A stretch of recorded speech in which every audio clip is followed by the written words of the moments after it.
What's up, everybody? David Carruthers here, and I am the principal of Florida Risk Partners and founder of Cyber Chevron, a badge of protection for all managed services providers in Florida.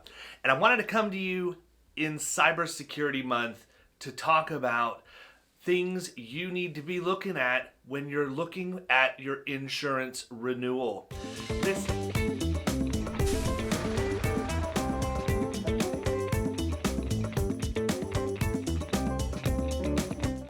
Listen, it's not a secret. Attorneys are expensive, and as a result, many times people tend to shy away from using the more expensive attorneys in an effort to save money, when the reality is, the more expensive the attorney, typically the more money you save in the long run. And what I'm getting at is your contract, your master services agreement with your clients.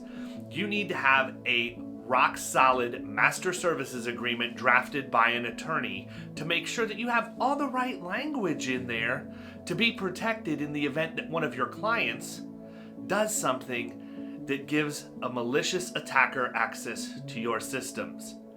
The other thing you need to do is you need to have a good cyber insurance policy. Now, these things are all over the board. There are a lot of moving pieces and parts to them, and you really need to have a professional who understands exactly how to write cyber, but not just cyber specifically for managed services providers, and can explain to you all of the different coverage triggers, but more importantly, the limitations that are on those policies. And I promise you, in this day and age, there are limitations on those policies.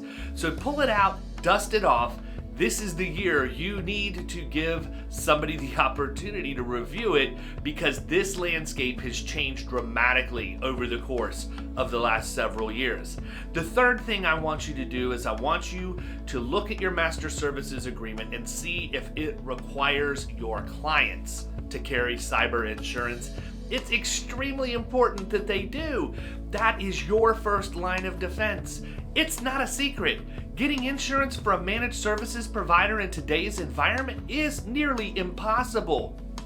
But if you have good controls in place, you can not only get coverage, but you can still get better than average rates. One of the best things you can do is mitigate your own risk by having controls in place. A master services agreement is a great one.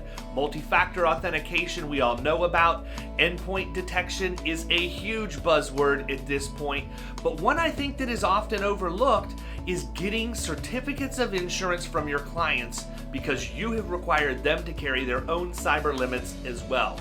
Now, there's a litany of other things that I could talk about with regard to insuring managed services providers in the great state of Florida, but at the end of the day, we only have so much time on these videos and blogs. Let's set up a time for us to talk, and I'm happy to walk you through all the things I've seen in working with this class of business for over 20 years here in the great state of Florida.